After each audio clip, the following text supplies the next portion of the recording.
Before we start the Easter egg, check out this new Avengers trailer. Thanks.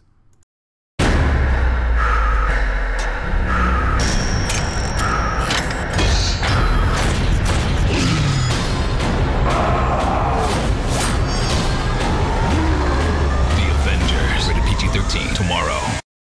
Hello everybody, this is Hybrid, and today I'll be bringing another Easter egg, but this time the film will be Captain America the First Avenger, which is, as you most likely know, the last one before Avengers, release-wise at least, which is actually coming out in the United States tomorrow, and me, White Sheep, bunch of other friends of ours, we're all going to catch the midnight release, so expect a review of that, I guess, tomorrow sometime. And also our comic book versus finale for this season, you could say, as well, which will have Mr. Fantastic up against Monkey D. Luffy from One Piece, and both of them up against Plastic Man. So it'll be very interesting. But getting on with the Easter egg, first off, we have this one, Stark Expo, and I think I said this in the last Easter egg, but a lot of these now are pretty obvious, most likely because they're starting to connect the movies, and they kind of want you to know, hey, all these things are blended together.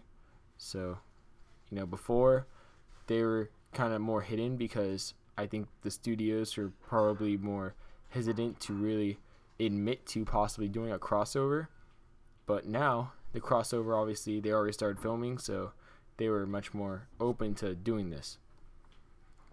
Yeah, so again, Stark Expo, it was seen in Iron Man 2, so, you know, that's how it kind of references / I guess you could say Easter eggs it. And then, again, this isn't in chronological order. As you can see, I was watching it on iTunes yet again, and you can see where it is in the movie. So yeah, you have Nick Fury here, being Nick Fury. I was kind of debating on whether I should have this in this Easter egg or not, because it's not really an Easter egg, but it's more of, you know, you already know it's in here kind of thing. But yeah, I decided to put it in here anyways. So yeah, here it is.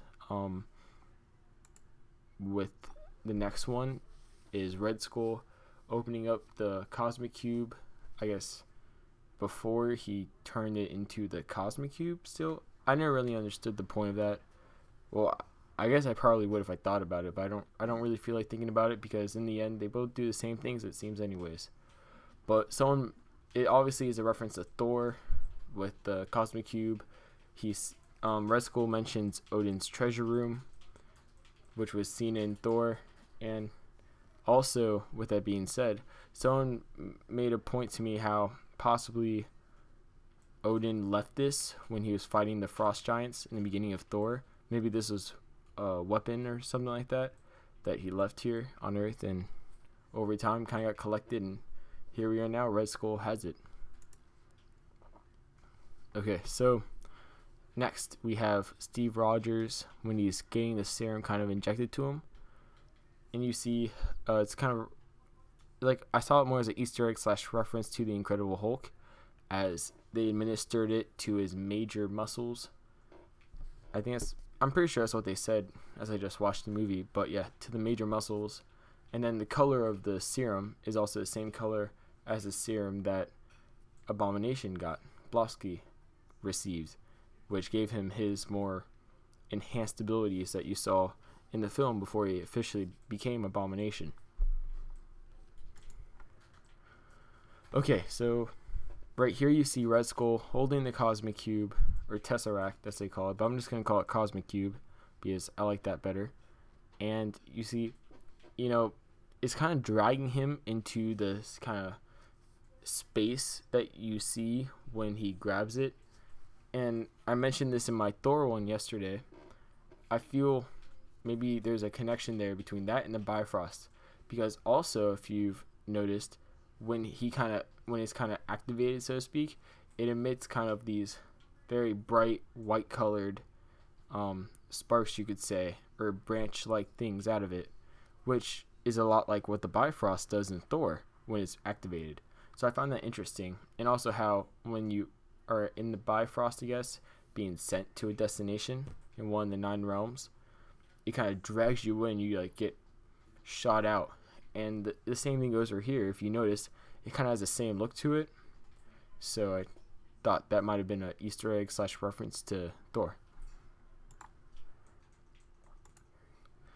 Here we have Vibranium Shield, Howard Stark, I guess a reference / Easter egg to Iron Man in general. But yeah, Vibranium. Me and White Sheep mentioned in the Iron Man 2 Easter egg how possibly the new element created was Vibranium.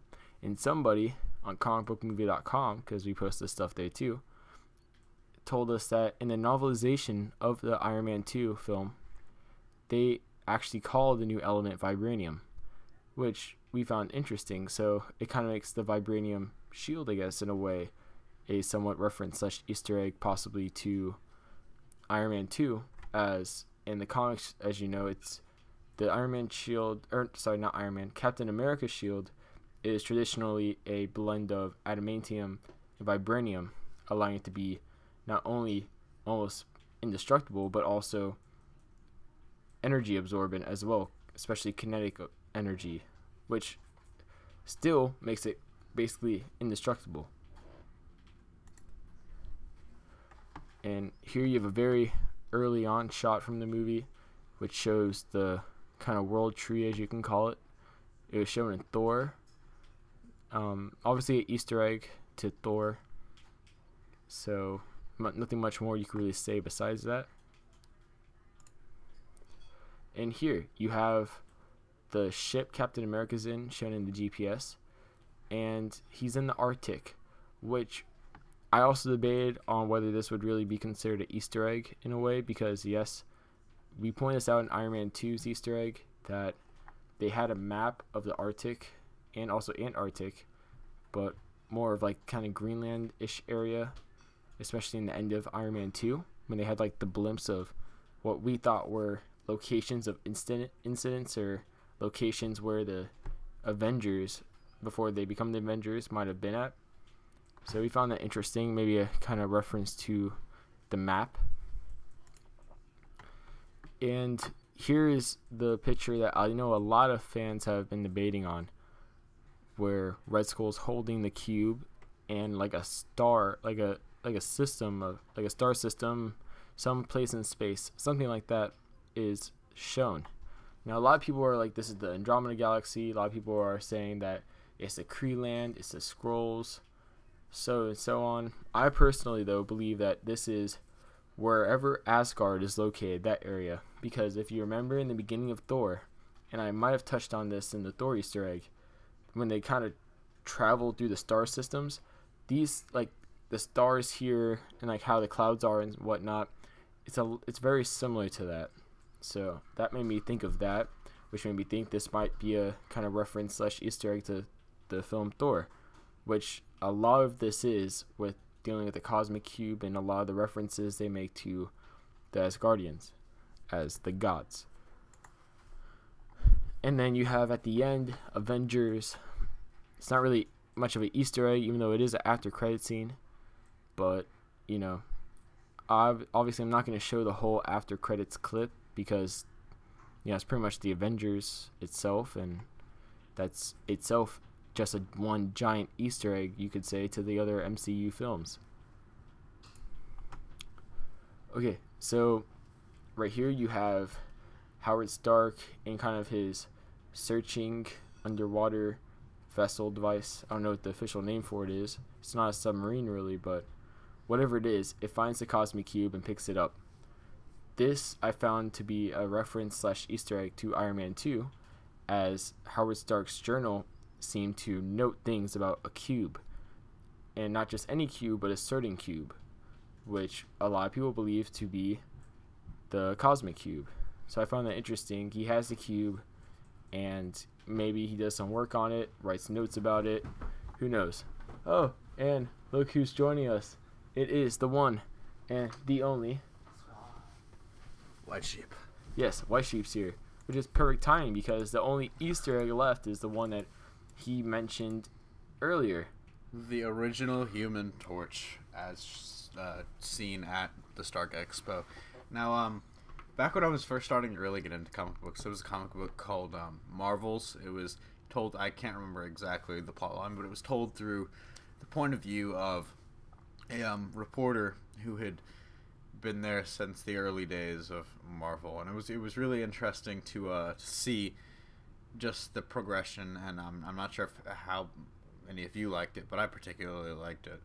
And prominently featured in the very beginning was the original Human Torch, because the original Human Torch he had nothing to do with the Fantastic Four, and he was actually a robot whose, I don't know the exact specifics, but I think it was his skin conducted with oxygen, and he basically lit on fire. And you know, it was really interesting. And yeah, they, as it says, Phineas Norton or Phineas Horton presents the Synthetic Man. I guess they're talking about the android, but you know, it's right around that same time period. I found that personally very interesting. I caught it the very first time I saw the movie. I was excited because I had actually seen something the first time without having to go back and watch it again and again and again and again and again, like I had to do with trying to find the Infinity Gauntlet and Thor. But you know, so good times. And I guess that wraps it up. Yeah, just so you know, though, this isn't considered an Easter egg for the MCU, but more of just a kind of fan treat Easter egg. Yep. And we thought we'd point it out because White Sheep mentioned it in an earlier video, and I felt that it'd do injustice to him if we didn't show it, I guess. Of course it would. But yeah, I guess that's it. And we, of course, are going to see the Avengers later on tonight, and we will review it promptly after. So I guess that wraps it up. Yep. To clarify, we're gonna do 2 reviews, one non-spoilerish, one spoilerish, and we will give you fair warning with the spoilerish one. As to, you know, spoilers in the beginning, lots of alarms going off and flashing lights, and the word spoiler. So. Yes, and I will be attaching the kind of critic trailer teaser thing for the Avengers at the end of the video, like I did the last video. So, yeah, and we may or may not do a Dark Knight Rises breakdown trailer breakdown, because I did upload the trailer when it came out, but I got hit with copyright, which kind of upset me because I did have on there all rights to Warner Brothers and DC Comics. But whatever, that's not really important. All you need to know is we might do a breakdown. We're going to see Avengers at midnight. We're going to review it, do 2 reviews, one spoiler, one non-spoiler. Non-spoiler first, maybe. I don't know. It depends how we feel, because we'll probably be nerdgasming everywhere. Also probably be pretty tired, but that's why I'm coughing up right now. Yes, and I'm going to probably pass out. Yeah. But yeah, that's it. Please comment, like, subscribe the video to the channel. And this is Hybrid. And this is White Sheep. And midday naps are refreshing.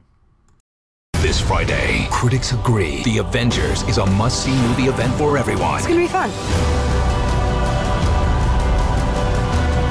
It's a larger-than-life summer blockbuster. How about that? The Avengers, rated PG-13, Friday.